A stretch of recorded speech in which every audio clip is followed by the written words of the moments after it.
Fala pessoal, tudo bem? Professor Pedro aqui. Estamos aqui iniciando mais uma aulinha do Tópicos de Geometria e eu já gostaria de pedir para você que está assistindo esse vídeo aí agora, deixar o seu like no vídeo, também pedir para você que não é inscrito no nosso canal, que se inscreva no canal e que também ative o sininho da notificação para poder receber novidades sobre os conteúdos que a gente está colocando aqui, tá? Bom, a gente vai começar a falar nessa aulinha de retas paralelas cortadas por uma transversal. Então, o que é muito importante aqui para a gente, né? Primeiro, entender a questão dos ângulos e depois saber se um ângulo é congruente, se ele é um ângulo suplementar, a partir das informações que a gente vai falar nessa aulinha de agora. Então, fiquem atentos, pega aí seu materialzinho e vamos para a aula, tá bom? Olha só, retas paralelas cortadas por uma transversal. Nessa aula, a gente então vai abordar conceitos relacionados às retas paralelas cortadas por uma transversal e também falar das propriedades e das aplicabilidades que a gente tem para ela. A gente vai ver que essa aula ela vai ter continuidade na aula 3, onde a gente vai mostrar mais aplicabilidades das retas paralelas cortadas por uma transversal, tá bom? Inclusive, a partir dessas retas paralelas cortadas por uma transversal, a gente consegue mostrar que a soma dos ângulos internos de um triângulo qualquer é igual a 180 graus, tá? Mas isso é assunto para outra aula, tá? Agora, no momento, a gente vai falar sobre como funciona essas retas paralelas cortadas por uma transversal e os ângulos que são formados a partir delas. Então, olha só. Eu estou falando de figuras geométricas e suas propriedades. Como eu disse para vocês, essa aula ela tem início aqui, mas a aula 3 ela vai ser complementar a essa aula, tá?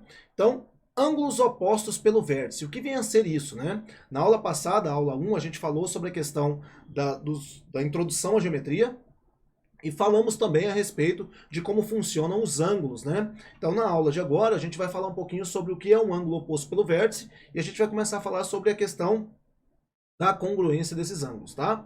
Então esse tópico busca resgatar noções básicas de geometria plana já estudadas no ensino fundamental. E agora a gente vai reforçar esses conceitos aqui, tá? Então o primeiro conceito é o seguinte: o que vem a ser um ângulo oposto pelo vértice?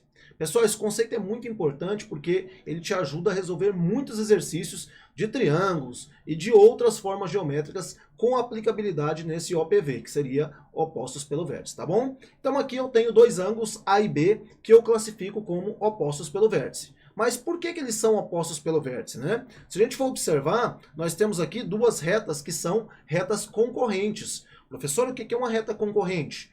A gente vai mostrar agora, daqui a pouquinho, nos próximos slides, o que vem a ser, mas já vou te adiantar o seguinte: retas concorrentes são aquelas que estão em um plano e se cruzam, ou seja, tem uma intersecção em um único ponto das duas retas. Então, nesse caso aqui, o ponto de intersecção entre a reta R e a reta S é o ponto V, e esse ponto vai ser conhecido como nosso vértice, tá bom? E aí eu consigo formar aqui quatro ângulos, né? Sendo que eu destaquei aqui o ângulo A e o ângulo B. Bom, o que acontece? Os ângulos A e B são ditos ângulos opostos pelo vértice, tá? E aí eu vou dizer o seguinte, que é possível demonstrar por meio de raciocínio lógico que os ângulos A e B são congruentes. Então eu consigo te mostrar que os dois têm o mesmo valor numérico. Lembrando que a palavrinha congruente está relacionada com levar o mesmo valor numérico, né? E por consequência, ângulos opostos pelo vértice são sempre ângulos congruentes, tá bom? Olha só, como que eu vou demonstrar isso para vocês? Vou fazer a demonstração bem rapidinho aqui, só para a gente poder entender como é que está funcionando, né? O que eu já sei? Eu sei que se eu chamar esse ângulo aqui, pessoal, ó, esse ângulo que eu estou destacando aqui, ó, de ângulo θ, tá? Esse ângulo θ aqui, pessoal, eu sei que se eu fizer uma soma do A com o θ, eu consigo visualizar aqui, ó, um ângulo raso. E eu sei que um ângulo raso, a soma dos ângulos A e θ tem que ser igual a 180 graus. Então eu começo a minha demonstração falando isso, né? Eu vou dizer que aqui, ó, do jeito que eu destaquei, eu vou fazer que o meu A mais o meu θ tem que ser igual a 180 graus. Por quê? Porque eles são ângulos que a gente vai dizer ângulos suplementares, né? Onde o par de ângulos vai dar uma soma igual a 180 graus. Então, vou destacar aqui, ó, que eles são ângulos suplementares, certo?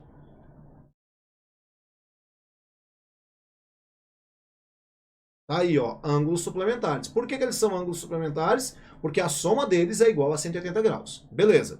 E aí, o que eu vou fazer? Eu também posso destacar que o θ com o B, pessoal, também vai ser um par de ângulos, e esse par de ângulos também vai ser de ângulos suplementares. Então, eu também vou dizer que o meu θ mais o B é igual a 180 graus.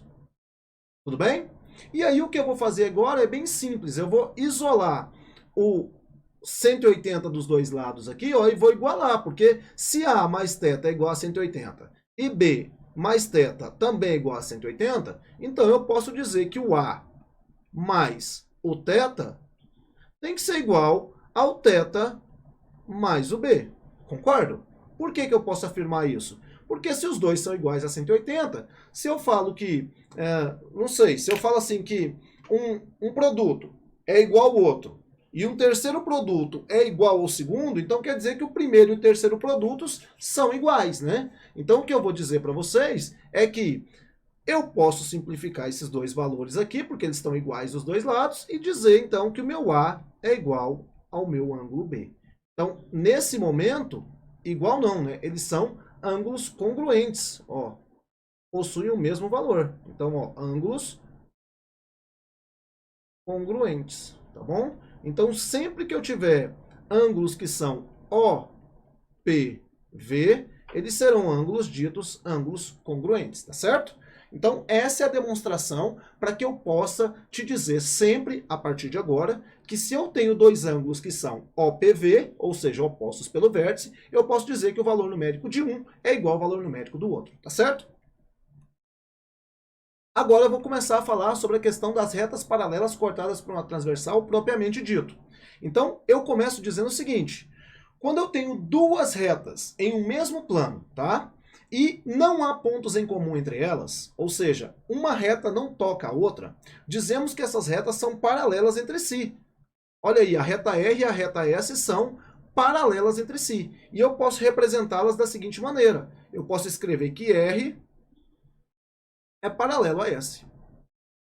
Essa é a representação para as retas paralelas. Então, o que são retas paralelas? São aquelas que estão em um mesmo plano e que não há ponto em comum, ou seja, não há intersecção entre essas duas retas. Então, a gente diz que essas retas são retas paralelas, tá certo? Aí, eu vou falar sobre a questão de que existe a possibilidade de estarem no mesmo plano e haver um toque, uma intersecção entre elas, né? E aí, se houver essa intersecção, a gente vai chamar essas retas de retas concorrentes, né? Então, o que acontece? Se eu tiver um conjunto de retas paralelas e eu tiver uma reta concorrente a uma dessas retas paralelas, eu posso garantir que ela vai ser concorrente a todas as outras. Então, ó, quando duas retas estão no mesmo plano e apresentam apenas um ponto em comum, dizemos que estamos tratando de retas concorrentes. Então, se eu observar aqui, ó, eu mantive as duas retas que eu tinha no exemplo anterior, R e S, que eram paralelas, né? Vou até destacar aqui de novo, ó, R paralelo a S, tá? E aí, agora eu tracei uma reta que ela é concorrente à reta R. Olha só, elas se cruzarem em um único ponto. O que eu estou querendo dizer para vocês? Se elas se cruzam em um único ponto lá no R, ela também vai cruzar em um único ponto lá em S. Tá? Então, o que eu disse é que se ela é concorrente a R, ela também vai ser concorrente a S. Por quê? Porque R e S são paralelos entre si. E a representação de ser concorrente, pessoal, é com xzinho. Então, eu posso dizer o seguinte, que o T ele é concorrente a R e o T também é concorrente a S. Então, o T é concorrente a R, o T é concorrente a S e o R e o S são paralelos entre si, tá? Então, essa é a representação para tudo isso que eu acabei de falar. R e T são concorrentes, S e T são concorrentes e R e S são paralelos. Então, eu representei tudo isso aqui nesse cantinho, matematicamente falando, tá bom? Mas o que é interessante quando a gente consegue montar retas paralelas cortadas por uma transversal? Pessoal, o mais importante é isso aqui, ó. Quando você faz isso, você forma 4 pares de ângulos, tá? Sendo 4 em cada um das minhas retas paralelas, cortadas pela transversal. Então aqui, ó, eu consigo, na T, com R, eu consigo formar 4 ângulos, A, B, C e D. E na reta T com a reta S, a intersecção faz com que eu tenha o quê? A formação de 4 outros ângulos. E ó, percebam, eu não fiz a coloração desses ângulos de forma diferente à toa. Essa coloração do A com o D ser do mesmo tom, o E e o H ser do mesmo tom, o B e o C, o F e o G serem do mesmo tom, não é à toa, pessoal. É que eles são, na verdade, a gente vai conseguir associá-los e dizer se eles vão ser congruentes entre si ou se a soma deles será igual a 180 graus. E é isso que a gente vai fazer a partir de agora. Ou seja, esses ângulos que são formados, eles podem ser classificados aos pares. De 2 a 2 eu posso dar nome a essa classificação. E a gente vai aprender isso agora porque a gente vai usar muito, tá? Esse tipo de classificação. Então, acompanhe agora, muita atenção, não percam foco, porque você precisa entender como é que funciona essa questão das retas paralelas cortadas por uma transversal. Então, olha só. Ângulos correspondentes. O que são ângulos correspondentes? Eles são aqueles que ocupam, pessoal, a mesma posição se eu pudesse sobrepor a minha reta S com a minha reta R. Então imagine assim, ó, se eu pudesse pegar essa bolinha que eu consegui formar com os 4 ângulos da parte de baixo aí, com E, F, G e H, e sobrepor esse cara lá na minha reta R, em cima do A, B, C e D, vocês podem ter certeza, essa sobreposição dá um encaixe perfeito. Então, nesse encaixe perfeito, pessoal, o meu E aqui, ó, ele iria se encaixar perfeitamente aqui no meu A, ó.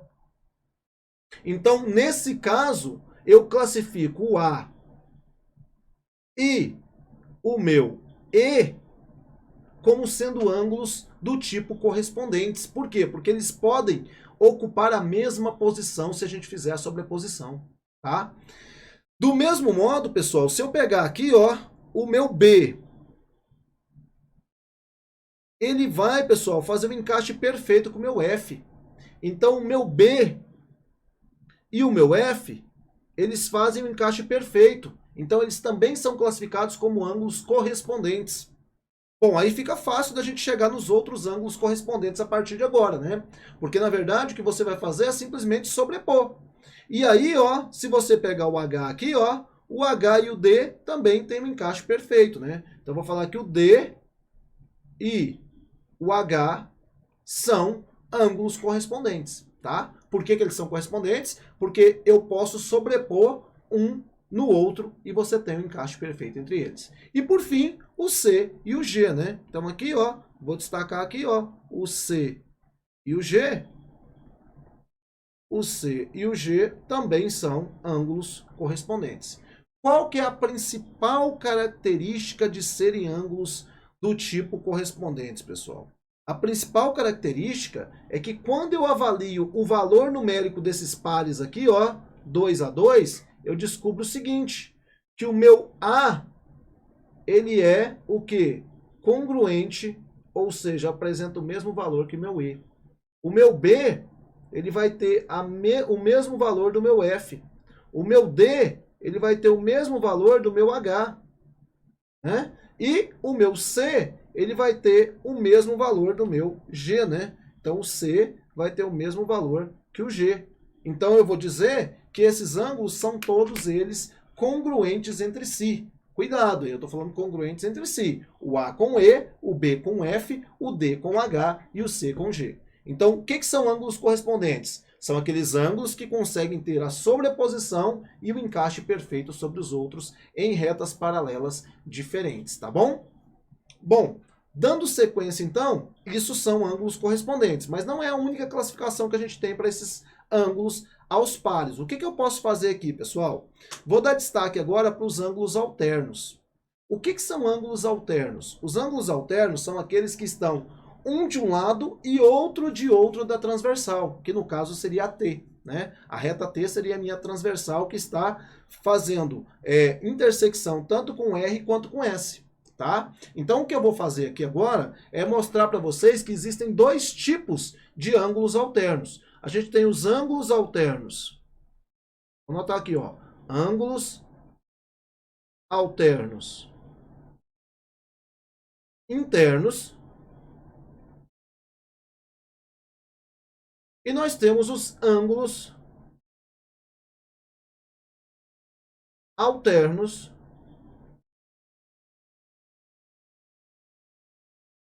externos. Pessoal, para ficar fácil de vocês observarem o que está acontecendo aqui, o que é ser interno para a gente? No nosso conceito de interno, ser interno é estar entre as duas paralelas. Isso é ser interno, tá? Agora, ser externo é estar para o lado de fora das minhas paralelas. Isso vai te ajudar demais a resolver isso aqui agora. Então, ser interno é estar do lado entre as minhas paralelas, tá? E ser externo é estar fora das minhas paralelas. Bom, então vamos lá, né? O que são ângulos alternos internos? Agora ficou fácil de desvendar o que é, né? Porque eu já sei que alternos é estar um do lado e outro do outro da minha transversal. Internos é estar dentro. Então significa o seguinte, se eu escolho C, o C ele está do lado esquerdo da minha transversal, né? Então, para o lado direito, eu teria que ter quem ali, né? Eu teria que ter o meu F aqui, ó, como sendo alterno interno. Professor, mas por que o F, não o D? Porque eu preciso localizar sempre os valores que estão com as mesmas cores aqui, pessoal. Porque eles vão dar encaixe perfeito, né? E aí é fácil de você visualizar esse encaixe, porque assim, ó, o B e o F, eles já são congruentes. Por que eles são congruentes? Porque eles são ângulos correspondentes. A gente acabou de ver na página anterior, no slide anterior. Só que o B e o C, eles são APV. Então, o valor numérico do B e do C é o mesmo, porque eu mostrei para vocês também que ângulos que são opostos pelo vértice, eles têm o mesmo valor numérico. Então, se o B é igual ao C e o B é igual ao F, então, pela transitividade, eu consigo saber que o meu C é igual ao meu F. Então, o que são ângulos alternos internos? São aqueles ângulos que são congruentes estando internos às minhas paralelas. Então, eu vou ter o quê? O meu E, o meu C e o meu F como sendo ângulos alternos internos. E aí, se eu for observar, aí fica fácil de mostrar que o D e o E também são ângulos alternos internos. Então, o meu D e o meu E, eles são ângulos alternos internos. E qual que é a grande sacada de descobrir quem são os ângulos alternos internos? É que se você descobre quem são eles, você já pode afirmar que eles são congruentes. Ou seja, o valor numérico do C vai ser igual ao valor numérico do F. E o valor numérico do D vai ser igual ao valor numérico do E. Tá bom? E a mesma coisa se aplica para os ângulos alternos externos. Bom, o externo é o que está do lado de fora. E alterno tem que estar um de um lado e outro do outro da minha transversal. Então, se eu for observar, se eu escolho aqui, ó, vou até trocar de cor aqui, ó. Se eu escolho aqui o meu ângulo A, o meu ângulo A, ele vai ser alterno externo com o meu ângulo H. Tá vendo? Então, aqui, ó, eu vou ter o seguinte, ó, que o meu A e o meu H, eles vão ser ângulos alternos externos. Bom, aí fica fácil de mostrar para vocês que o B e o G também são ângulos alternos externos, né? Então, o B e o G, né? O B e o G são ditos ângulos alternos externos. E, de novo, a grande sacada de você descobrir isso é que você pode dizer o seguinte, que o seu A é numericamente igual ao seu H e o seu B é numericamente igual ao seu G. Então, se você observar as cores te ajudam muito nessa hora, né? Porque as cores aqui vão identificar para vocês quem são os ângulos que têm o mesmo valor numérico, né? Ou por serem correspondentes, ou por serem alternos internos ou alternos externos. E aí, eu vou escrever aqui embaixo que esses ângulos alternos, tanto os internos quanto os externos, são sempre congruentes entre si, tá? Essa é a segunda classificação. Então, nós temos os ângulos correspondentes e os ângulos alternos, que podem ser internos ou externos. Mas existe uma terceira classificação. E essa terceira classificação é relacionada com os ângulos colaterais. E aí o colateral ajuda demais, né? Porque o colateral é estar do mesmo lado. Então, sendo ângulos que estão do mesmo lado, fica fácil da gente dizer que existem os ângulos colaterais internos e os colaterais externos. Como você já sabe o que é interno e o que é externo, vai ser rápido da gente conseguir mostrar isso para vocês. Olha só, o que são ângulos, então? Colaterais internos.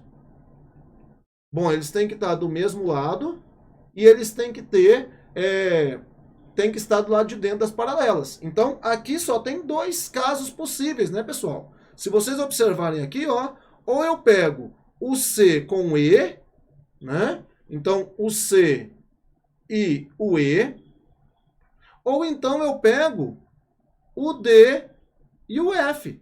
Então, o D e o F.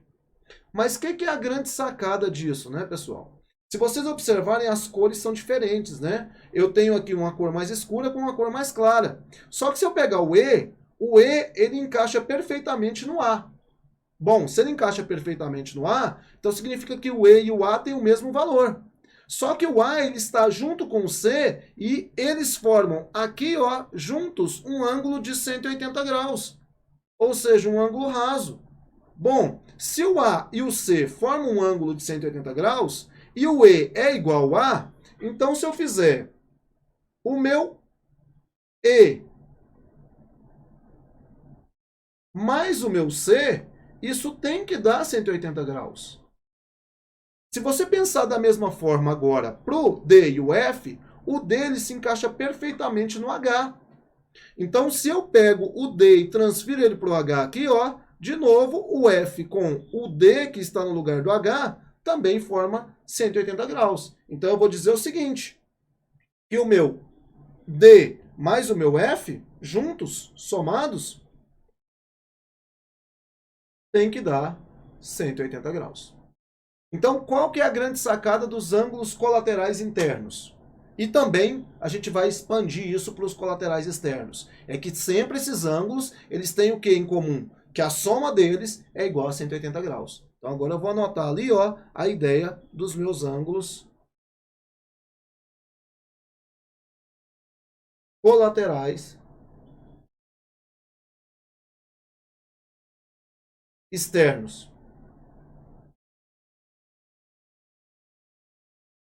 Bom, nos colaterais externos, então, o que a gente vai dizer? A gente vai dizer que o meu A aqui, ó, ele vai ser o quê? Ele vai ser colateral externo com o meu G, né? Então, vou anotar isso aqui, ó. O meu A e o G são colaterais externos. E eu tenho também que o meu H com o meu B também são colaterais externos. Então, o meu B e o meu H são colaterais externos. E, de novo, pensando na mesma estratégia que a gente fez para os primeiros internos, eu posso falar que o A mais o G somados perfazem 180 graus, né? São um ângulo raso aí. E o B mais o H também vão perfazer 180 graus. Ou seja, esses ângulos são suplementares. O par de ângulos é soma resultante igual a 180 graus, tá bom? Então, olha só, a gente viu o que vem a ser ângulos opostos pelo vértice, a gente viu como trabalhar com os ângulos colaterais internos, como trabalhar com os colaterais externos, vimos como trabalhar com os alternos internos e alternos externos e também vimos os ângulos correspondentes, tá? E ainda falamos sobre retas paralelas e retas transversais. Lembrando que a reta transversal nada mais é do que uma reta concorrente que está cortando um feixe de retas paralelas, tá bom? Gente, queria agradecer demais a paciência de vocês aí em poder continuar com o conteúdo, né? Pedir para vocês que não são inscritos no canal ainda se inscreverem no canal. Pedir para vocês deixarem um like no vídeo, que é muito importante para a gente. E reforçar para você ativar o sininho da notificação para poder receber mais conteúdos que estão saindo aqui no canal, tá bom? Valeu demais, muito obrigado. Não esquece de deixar o like, tá? Abraço, tchau, tchau.